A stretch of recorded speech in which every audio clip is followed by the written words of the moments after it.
grab your staff. Your sword. And your shield. And my axe. Your axe? As in, like, take it from you? No, because, you know the thing with the... Okay? And dive into the new dungeons in Midnight to uncover ancient stories, familial tragedies, plot twists, and generally loot. Like a lala loot. Yeah, we're in for that loot. But no trinkets. Yeah, they don't exist. So let us tell you about the new dungeons coming with the Midnight expansion. Starting off with maybe one of the most obvious ones, Windrunner Spire is one of those dungeons where we really want to tell you what's up, but we really can't with the risk of spoiling the fun. By being aptly named, it is the home of the Windrunner family, and by extension, the Windrunner sisters, Illyria, Sylvanas, and Verisa.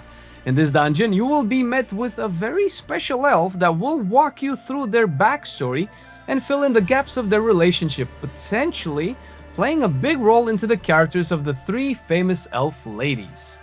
The environment is really cool and very reminiscent of the old Ghostland zones, of course upscaled and modernized with appropriate enemies for the time setting of the story. Venture through the spire and encounter a very unique set of bosses and enemies along the way with some of the most interactive mechanics to solve and, of course, as always, loot to acquire.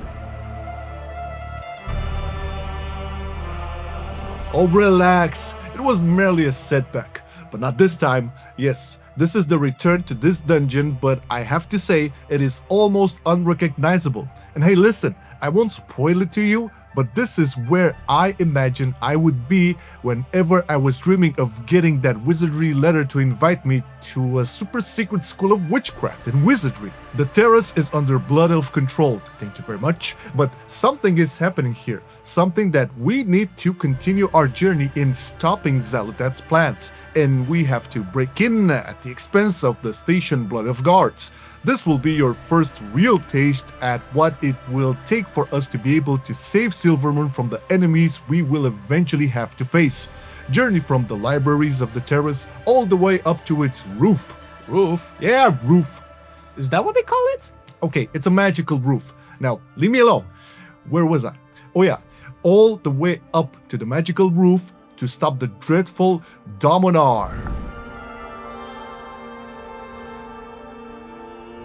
It's not all fun and games and magical tomes from where arcane barriers come. Next, we need to be dirtier, sneakier, down in the darkest alleys of Silvermoon, which, if you think about it, with it being Silvermoon and all, not that dark. Maybe a bit pleasant, actually. I may have lived in Undermine for way too long. But Murder Row, the most ominous part of Silvermoon, is now a cool dungeon where a faction of blood elves are still trying to play with fel and demons, and we all know how that went last time. Not under our watch. Can't have demons raining on our doorstep with all these purple-blue enemies roaming around as well. So onwards we go to stop the devious fel plans from happening, with demon hunters being happy once again that they get to wet their blades with demon blood. Not advisable for drinking though, may turn skin green. Coerce guards, teleport across platforms, stop chaotic rituals, and keep the peace in Silvermoon because we just got it, man. It's all built and nice and shiny. Why they gotta bring these noisy demons in? The theme? Shamans. And druids. But mostly shamans. That's in the next dungeon. Shut up. In any case, the Amani are making a comeback and healing old wounds. One such wound is with the Loa of War, and to garner his strength, we need to pass his trials as we venture into... You'll see how the seasons are shifting and winter is coming, or at least that's the theme of the first part of this dungeon. A really cool take on how nature shifts and stirs and attempts to stop us from pushing through the blizzard. Like the ones who are making the game? The actual blizzard, man. Pay attention. Will we pass the trials? Can we help restore Amani's strength and garner new allies in our fight against Xal'atath? You'll need to do the dungeon to find out. Are we allowed to be biased? Yeah? Cool. The best dungeon ever made is coming in an expansion near you. Dive deeper into the Amani culture, their shamanism, their warlockism, and save the Witherbark trolls from the vile branch, cause you don't want the vile ones to wither the other ones. This dungeon is an absolute beauty and marvel at how much the troll culture has seeped into the zone. And hey, did you know you'll be fighting a Beast Mastery Hunter boss? Wait a minute. Isn't it a survival hunter boss? It's a survival mastery hunter boss, where you can see firsthand why it's not safe to make your own pet tank a bunch of adventurers looking for loot. Oh, and saving the innocent, that too. The trek from the outside part of the dungeon to the spooky basement where all the necromantic cooking is happening will take you for a ride, so don't miss out on this one, folks. So, with all this void going around, the light is clearly the better end of the deal, right? Right? Well, not always, because if you let it run amok, it might cause problems like plants overtaking everything, T-Rexes, Dinosauruses, plant dinos chasing you like in those movies you saw as a kid.